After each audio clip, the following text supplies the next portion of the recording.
The day Sandra gave birth to Michael, her joy knew no bounds. Finally, after 10 years of barrenness, God had answered her prayers. Her mother-in-law, Mama Chijioke, would no longer have the chance to mock her and call her names. To Sandra, Michael was her world. He was everything she wanted and more. She vowed to do everything humanly possible to make him happy, because he was her first fruit and a miracle that silenced her enemies. The day Sandra arrived from the hospital after her delivery, she summoned all her domestic staff and warned them to be extremely careful with her son. This is a warning to all of you. As you can see, I am not smiling. I want you to be very careful when dealing with Michael. Don't touch him or scold him. Even if he does anything wrong, leave him to me. I will raise him the way I want. Sandra wasted no time in firing any staff who mishandled Michael's belongings. That's how much she loved him. As Michael grew older, he became very attached to Sandra since she was always around him.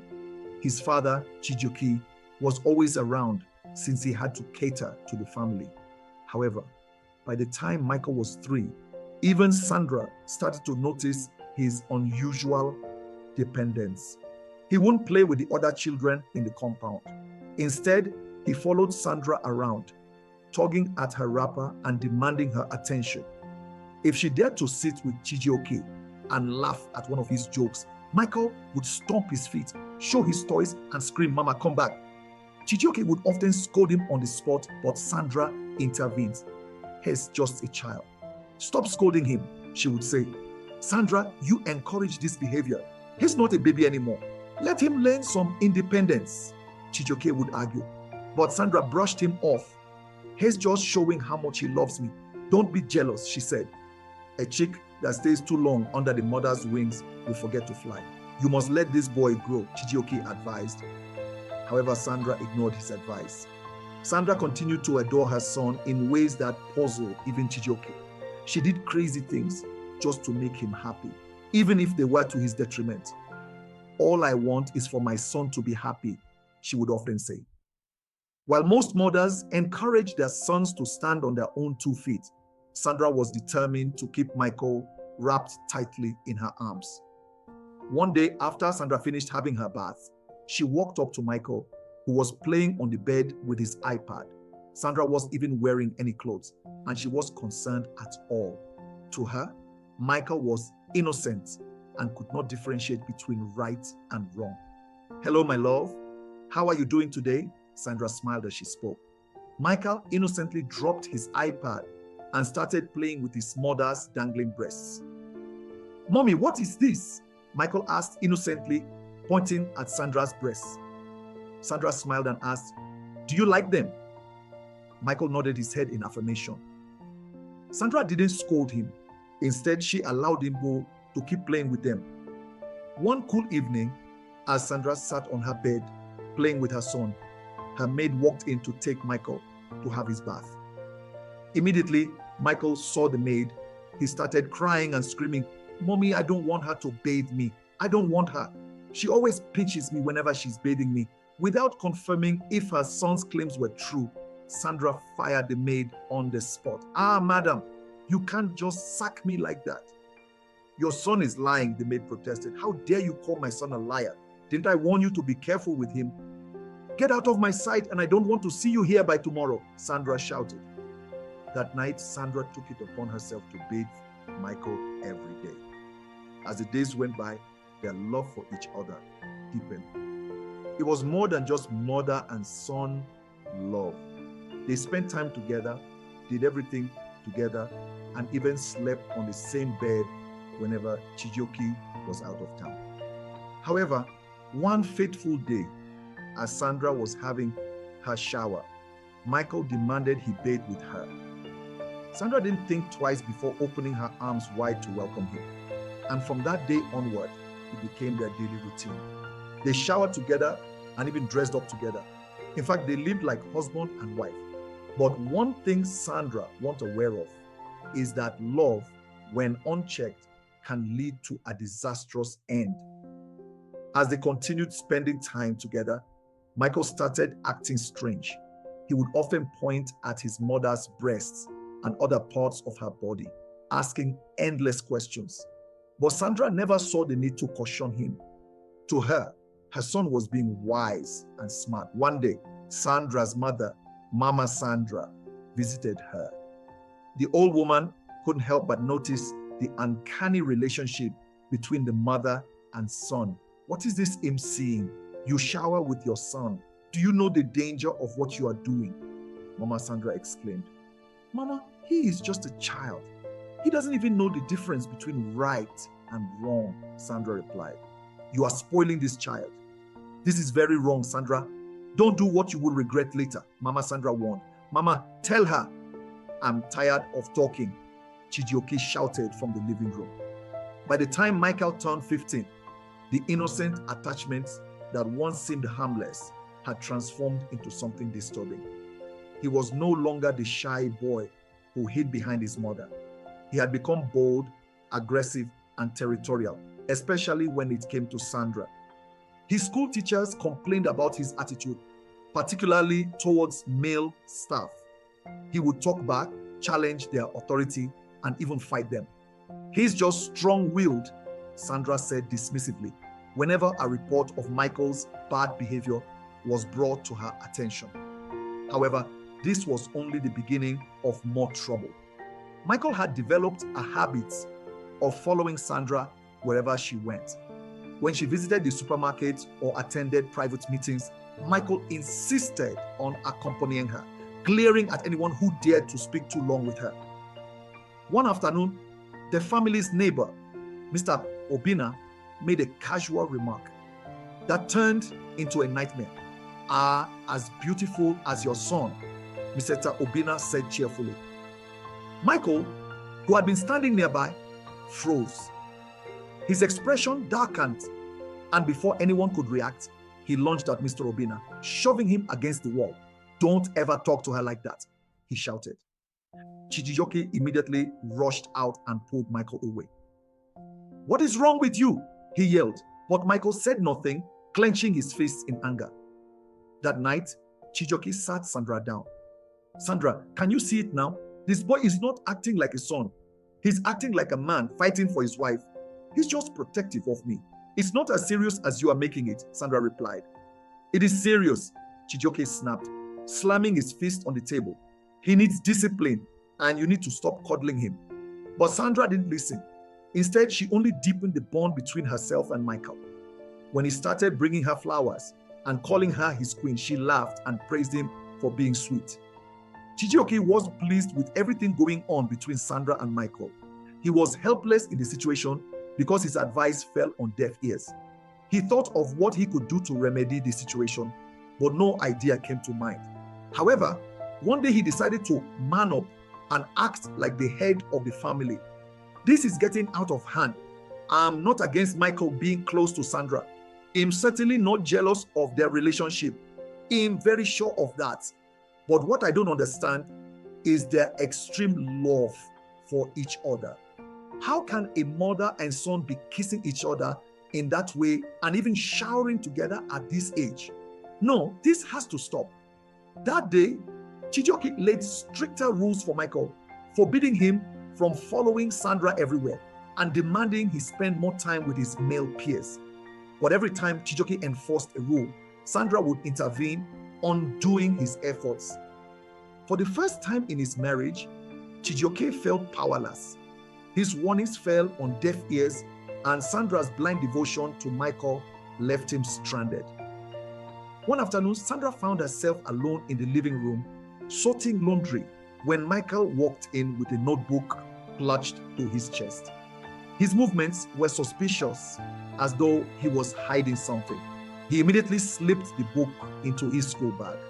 Michael, what is that? Sandra asked casually. Nothing, Mama, he said. Just school stuff. Sandra suspected something fishy, but let it slide. However, one fateful evening, while tidying Michael's room, her hand brushed against the edge of his notebook. She hesitated for a while, but her curiosity got the better of her. As she opened the book, she saw what she never imagined. The notebook was filled with disturbing and obsessive words about her. My queen, one page read in bold letters, No one can take her from me. He'll honor alive my father one day, so I can spend the rest of my life with my queen. Sandra's hand trembled as she read the letters. She quickly closed the book and convinced herself that Michael's love for her was too immense. Even as doubt crept into her heart, she clung to the things she had always believed in. A mother's love could never truly harm her child, but deep down, a whisper of fear told her she was wrong, very wrong. However, things took a drastic turn for the worse one fateful evening. That day, Sandra was in the kitchen, humming a tune while preparing dinner. Chijioke sat at the dining table silently, flipping through a book. He was unusually silent and dull. He didn't speak much but stared at his mother uncontrollably. "Michael, are you okay?" Sandra asked. He looked up at his mother with so much admiration in his eyes. "Mama," he said softly. "What is it?" she asked, wiping her hands on the towel and sitting beside him. For a moment, Michael said nothing. Then he blurted out, "I need to tell you something, Mama. Something I've been hiding from you for a very long time." Sandra's heart skipped a beat. "Go on," she said. "I love you, Mama. I truly love you." Sandra froze, her breath caught in her chest. "Of course you love me," she said with a nervous laugh. "I'm your mother." Michael shook his head violently. "No, Mama, it's not like that. It's more. You are the only woman I have ever loved, Mama. I don't need anyone else." Sandra's heart started beating fast. She didn't want to believe what her ears heard. She stood up quickly, her body shaking. "Michael, what are you saying?"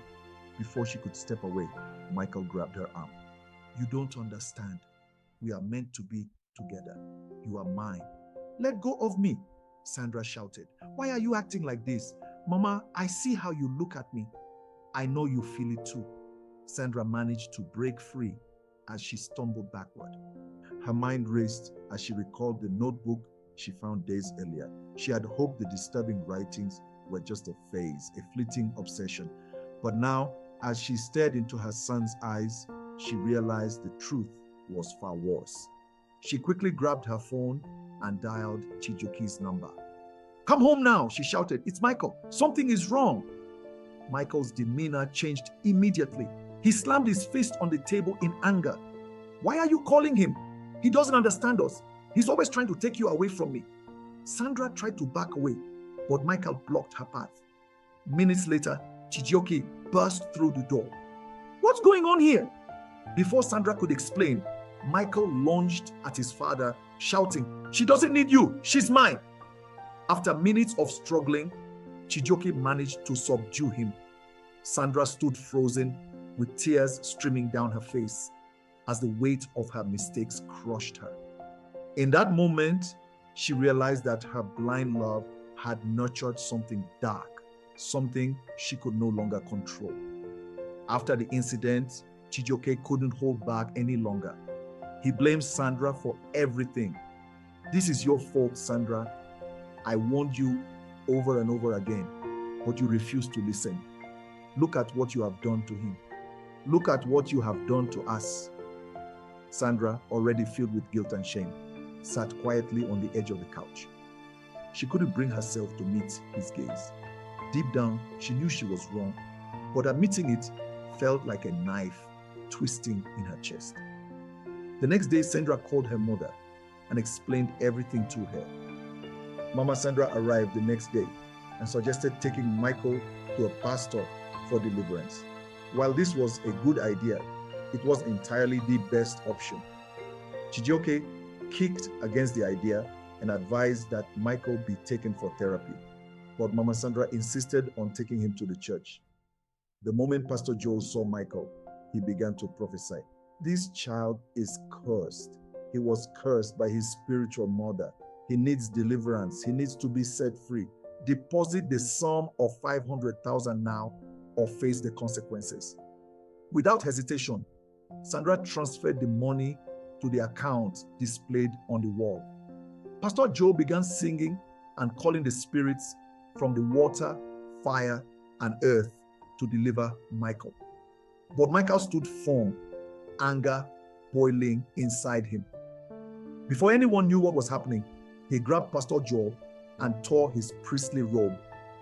Immediately, security was called, and Michael was taken out of the church. After the encounter, Sandra and her mother took Michael to different pastors in the city, but it was to no avail. Instead, Michael became worse. He moved his belongings into his mother's room and insisted on staying in the same room. "My son, why are you behaving like this? I'm your mother. You cannot have me. Don't you understand? It's an abomination. Mama, if I don't have you, then no one will. The more you keep taking me to those churches, the more my hatred for you increases." "Don't make me hate you, Mama." Michael spoke angrily and walked out on his mother. Sandra was speechless. She couldn't believe that her actions had turned her son into a beast. "If I had known, I wouldn't have exposed my body to him. I wouldn't have showered with him or even undressed in front of him. I should have drawn the lines. I felt I was doing him good. Please save my son. Don't let him go astray." That night, she couldn't sleep. Her mind raced with thoughts of how to distance herself from Michael. She thought of sending him to a boarding school, but knew he would oppose the idea. One night, things escalated even further when Michael tried to force himself on Sandra. She screamed and ran out of the house. Luckily for her, Chijioke had just arrived home. He immediately called the police that night, and Michael was locked up in a cell. If you enjoyed listening to this story, please like and subscribe to Niger Trends TV for part 2. Bye for now.